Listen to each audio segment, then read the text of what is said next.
Don't see sugar, no fi cry again. Hey, my name is Courtyard and welcome to my channel once again. In this video, we are taking you on a tour to the Osu Castle, formerly called the Christianborg Castle. This castle used to be the head of state for the country called Ghana here.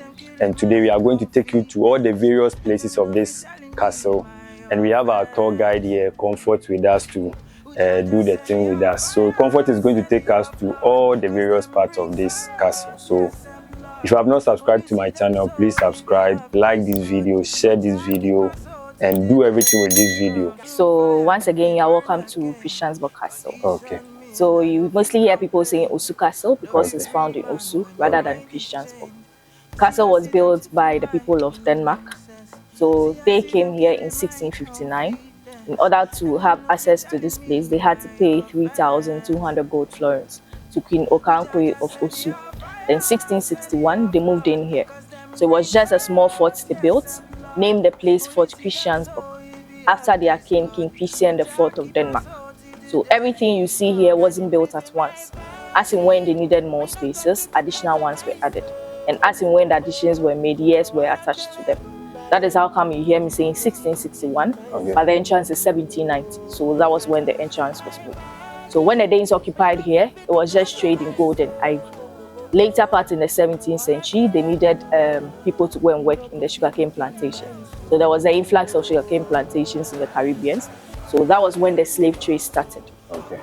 So when they were here, they started trading in humans from the 17th century up until 1679. We also had the Portuguese here, though the Danes built it. Different people also occupied here, just like the Portuguese in 1679. They added a chapel. Ghanaians also occupied here. That's the Akomu people. They are from the eastern part here in Ghana. They defeated the Danes and stayed here for a whole year, 1693 to 1694. The British were also here in 1850 after the Danes sold it to them. So they moved their headquarters from Cape Coast, made here their headquarters in 1877. They were ruling us from here until Ghana gained independence in 1957. We also maintained here as a seat of government. So we had past presidents residing here until 2013 when they moved out of here to the Jubilee House. So when we enter, we have different things to see. Where we are standing, this is the main courtyard where the slave market was taking place. There are a number of dungeons as well, so we have 12 of them here. So it also serves as a storage room, so it serves both purposes as well. We also have the Queen's Room. So Queen Elizabeth was in Ghana in 1961, a year after we attained Republican state, to hand over everything to our very first president, Dr. Kwame Nkrumah. We also have the chapel the Portuguese added, and the Rawlins's office. He was our longest serving president and the only Ghanaian president to have used the old castle as his office. The others are administrated from the new castle. So the new castle, one shot of the Black Gates there, that's the new castle, added by Dr. Kwame Nkrumah after we attained our independence. You're allowed to ask your question if you have any, you're allowed to take pictures as well. Okay. So when you go to Elmina, we've been to Elmina, we've been to Cape Coast, and all those places, we never heard them say the white people paid for the land they used to build. This is the first time I'm hearing somebody say the white people paid for the land. So here it means they really paid for the land. Yes. You said they paid 3,200 gold florins. Gold florins to. Okay, so here they paid. So the land is actually for the British because they actually paid. Not the British.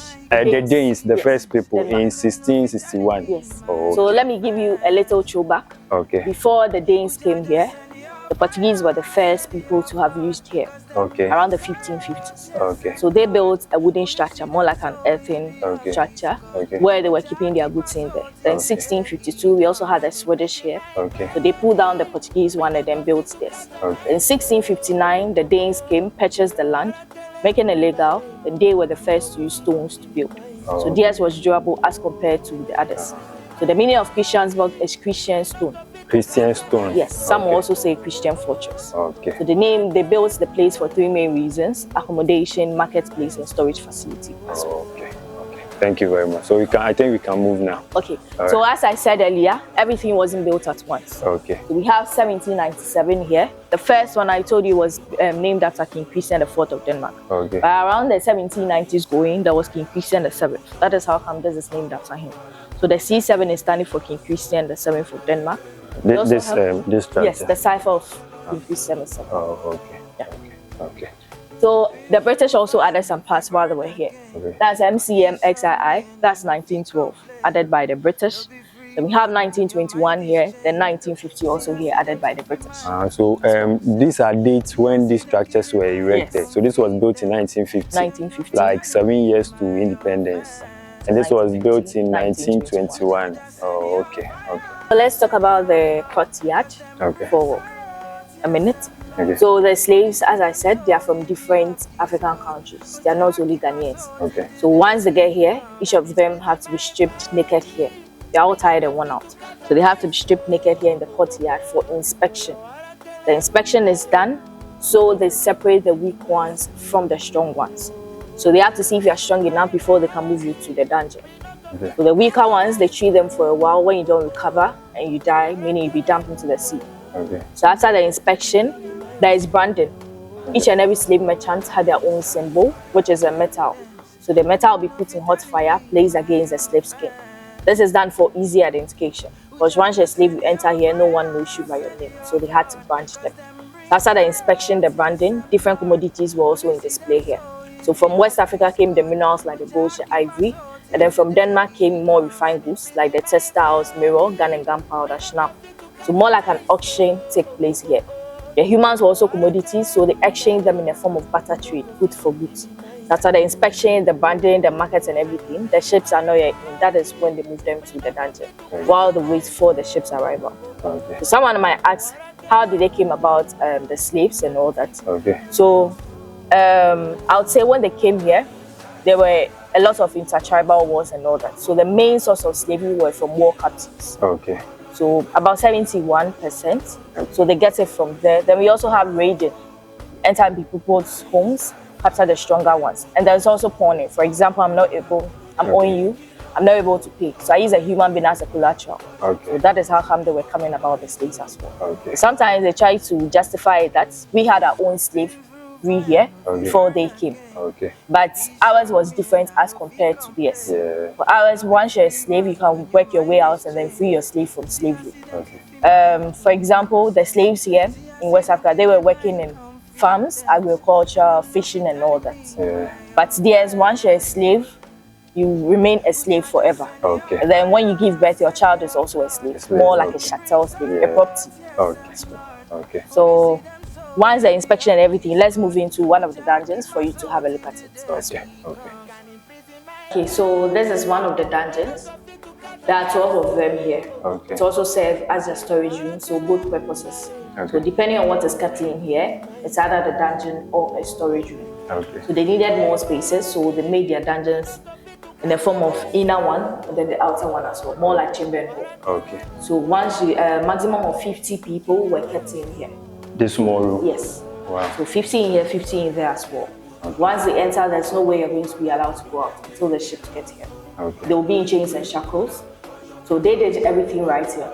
Unlike today, you have a washroom different from your dining, your bedroom and everything. Yeah. The earth here, poop here, blasting room, you should stay in it. Okay. So between 3 to 6 months, this is where you be. Okay. So there's a latrine where they were supposed to be. But due to the crowded nature, they being in chains and shackles. For example, you're at the far end, can't get to here, meaning you have to do it and be in it. Okay. So they separated the males from the females, they were not mixed together. Even you can see here is dark. Yeah. The door were always closed, window also closed. Here becomes very dark. So their only source of ventilation and light was through the hole at the top there. This hole? Yes. So when it rains, that's when rainwater will come from there to wash your excrete and everything away. Okay. So approximately 100,000 slaves were transported from Christiansburg alone to the Danish West Indies, which is now known as the US Virgin Islands. So St. Cleo, St. Thomas, and St. John's. That was where the slaves from here went to. So those that made it there were the approximately 100,000, leaving the dead ones, as I said. So you can take a look around, then we continue, unless you have any question you want to ask. Oh, okay.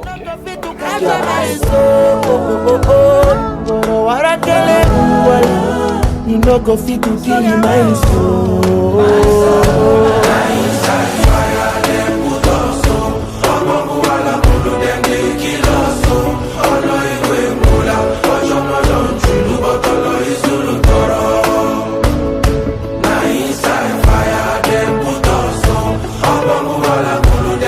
Kill us, so, oh no, you going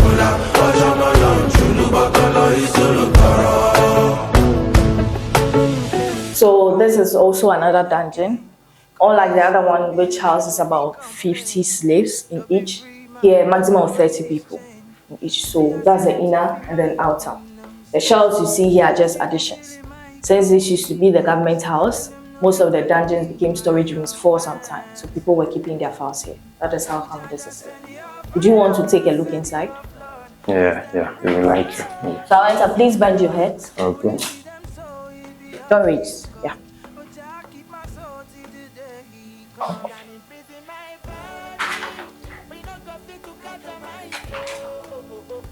Anderson, you can come. Yeah. So this is the same thing they did in the other dungeon. The same thing they did. Okay. So inner one, then outer one also. Okay. So you can take a look around, then we move on. Okay. Right.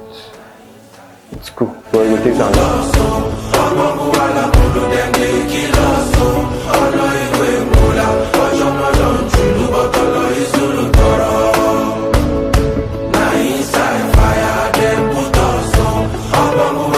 So this is a water system that the Danes constructed when they occupied here in 1661. Okay. This is mainly to collect rainwater for their domestic purposes. Okay. So this was the first one they constructed. Let's see the second one in the middle there as well.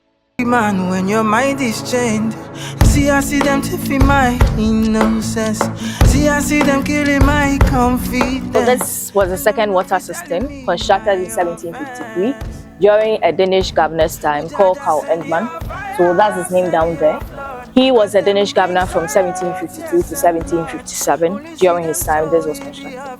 So these 3 months, they started in March and finished in May of the same year, 1752. So this is written in an old Danish language. Okay, so the same purpose, the first one serves the same thing, mainly to collect rainwater for. So that's it here. Let's move to the side to watch.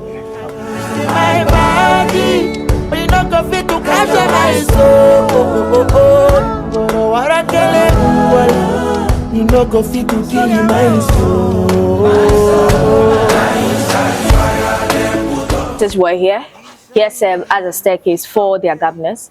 Later on, when it became the seat of government for we Ghanaians, 1957, here became the presidential staircase. Okay. So we had our president using the staircase, middle one mainly for president only and dignitaries.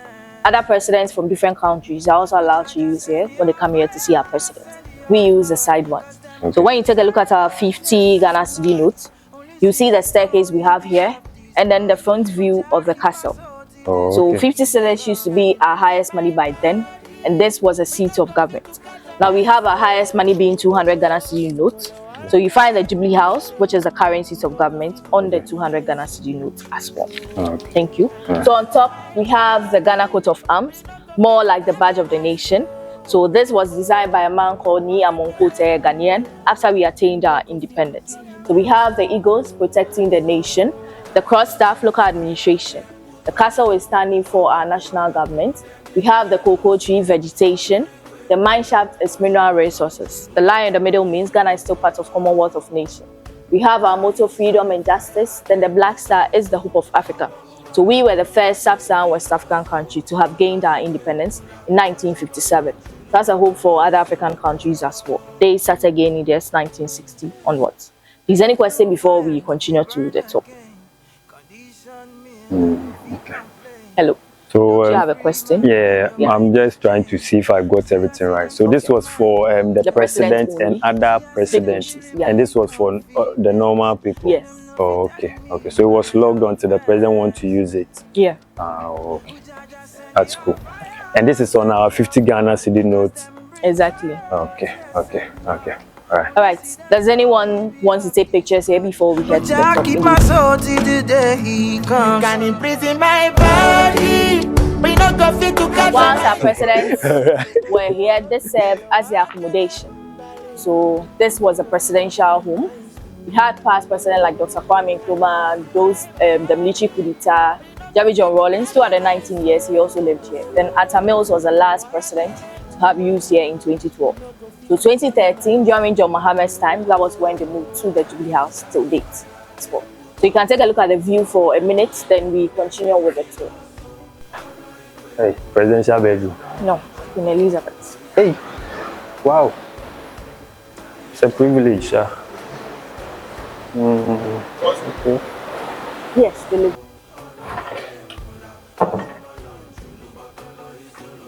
Okay, so this is called the Queen's Room.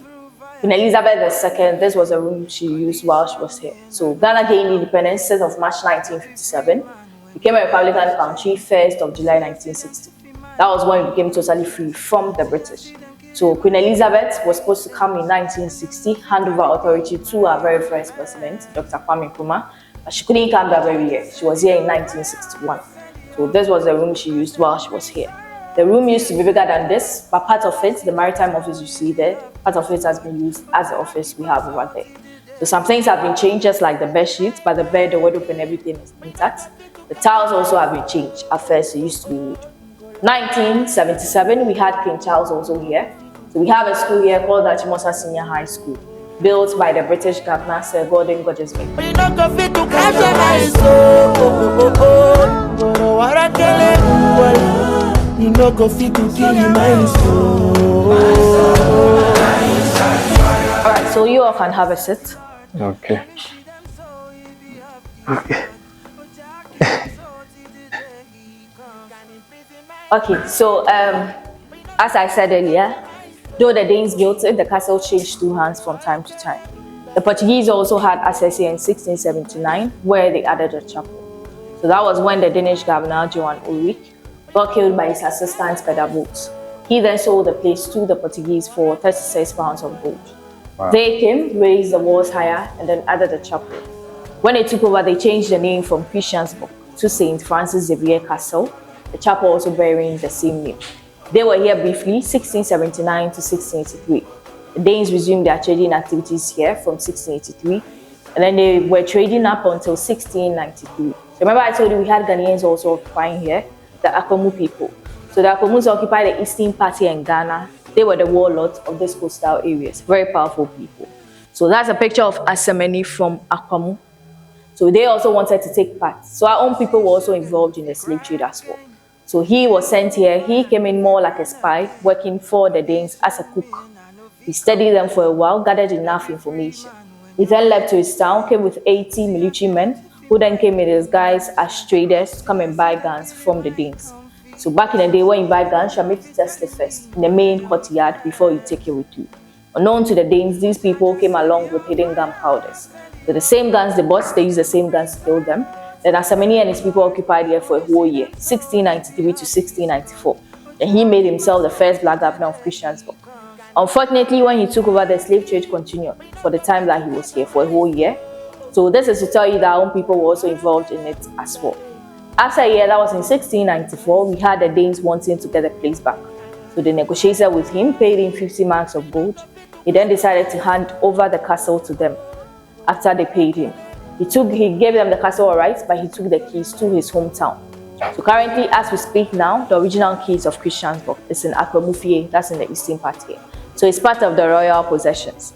The same way people visit here, they have a small museum also there where they display for visitors to come and then have a look at it as well. Along the way, going to the town, you see a statue of him with a bunch of keys to show that a man from their place became the first black governor of Christiansborg. So we all know, we've heard, some of us here have heard about the Presbyterian Church of Ghana. So this was where it started. 1828, we had the Basel missionaries coming from Switzerland to start preaching the gospel, to come and Christianize us here. Unfortunately, first 4 missionaries that came, they all died of malaria within the 3 years they were here. Other batch were sent, 3 of them, 2 died again, leaving 1 person. He settled in the mountainous areas, Accra Point, the eastern parts. That is how come, where you go there currently, there are lots of Presbyterian schools and churches over there. So that was where he started up. We also had our last president who lived in the castle at Mills, fellowshipping here. So here was a church for him. That is how come we have some drums here as well. The safe outside was used by the Europeans while they were here. We are not sure of what they were keeping in there up until now. We also have here being where they officiated the marriages between the white people and then the African people as well. Their children who are of mixed race, we use the term mulattoes for them. So this was a school for the mulatto kids. This was where they taught them as well. Is there any question before we continue? Okay, so we have Dr. Kwame Nkrumah's picture here, our very first president. That's because Part of the castle, there are plans to renovate it into a museum where to talk about our past presidents and current ones as well. It's not yet in motion, maybe later on as well. So we can continue to Rawlins's office also.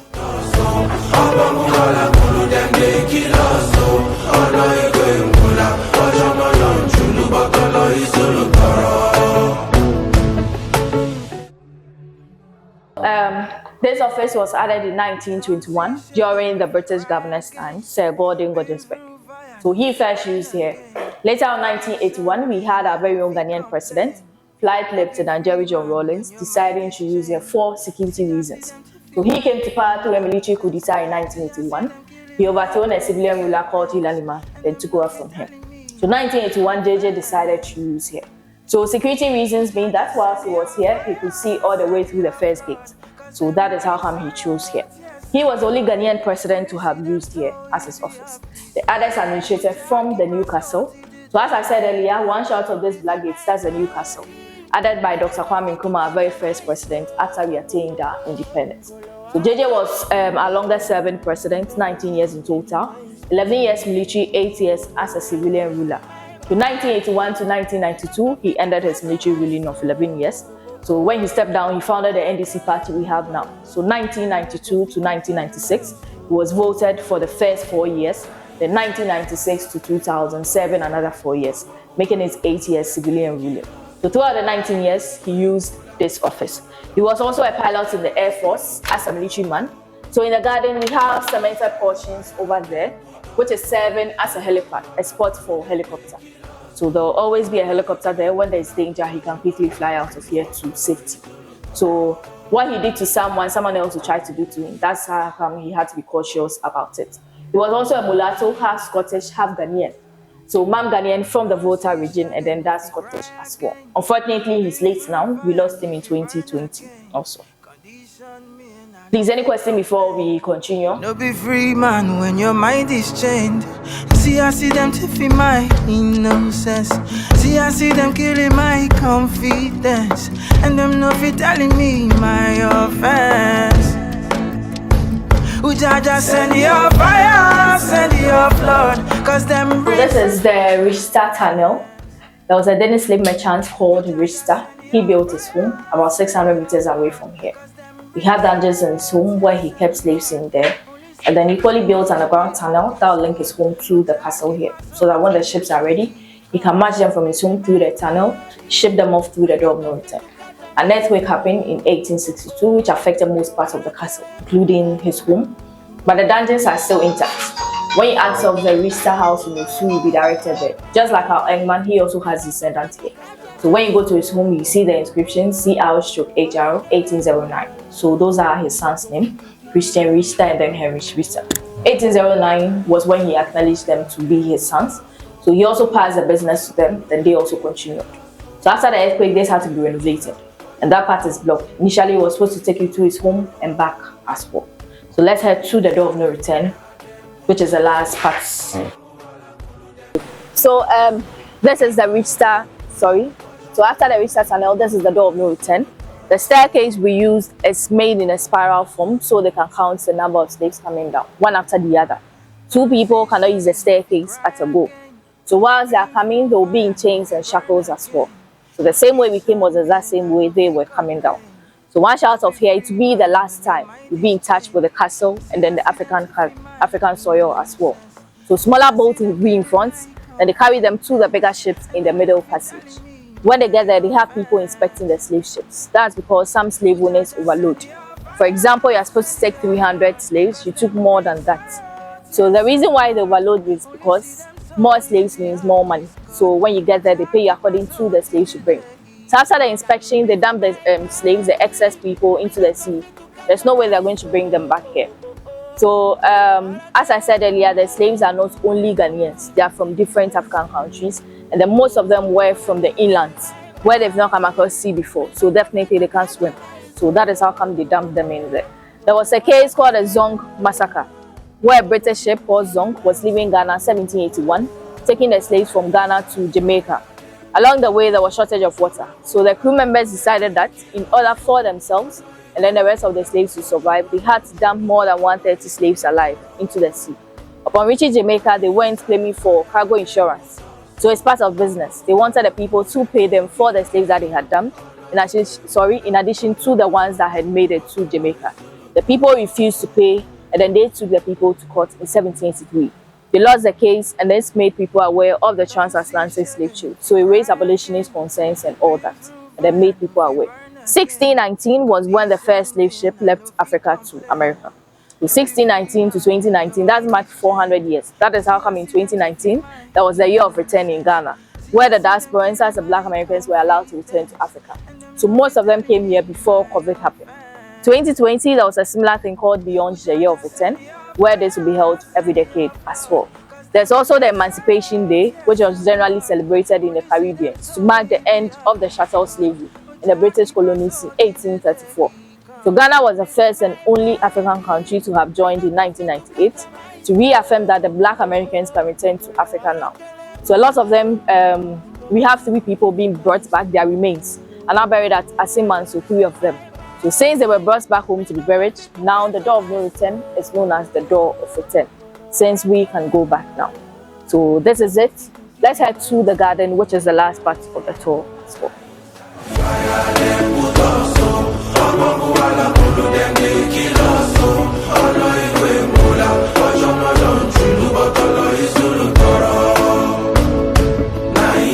Hello guys, let's head to the garden. Okay. So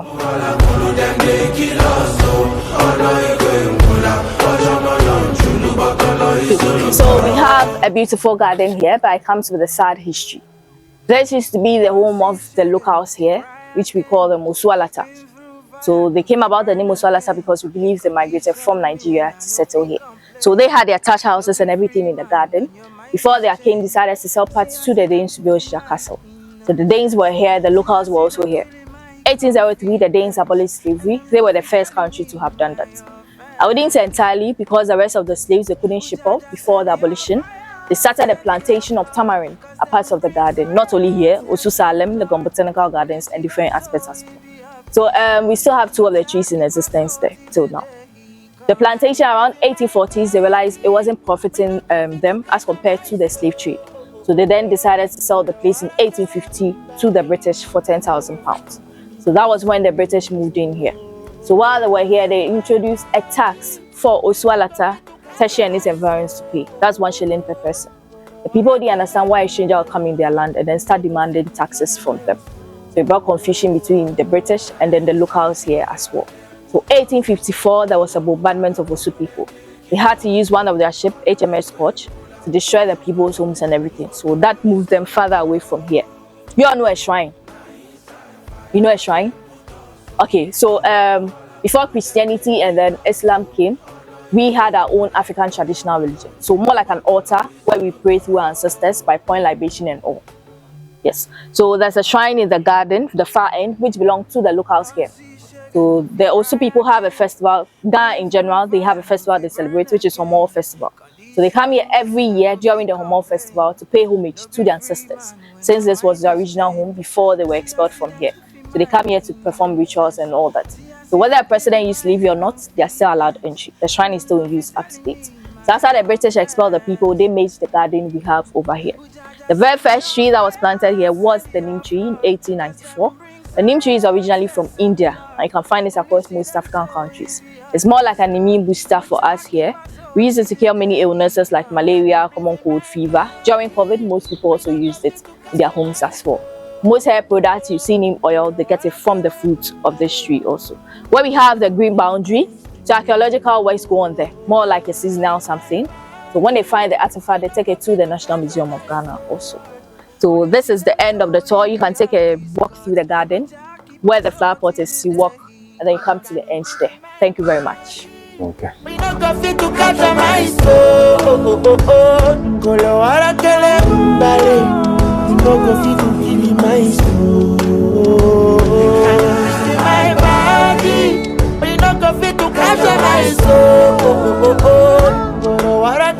So the tour has come to a very beautiful end. You saw the beautiful places down here, the dungeons, all the beautiful stories.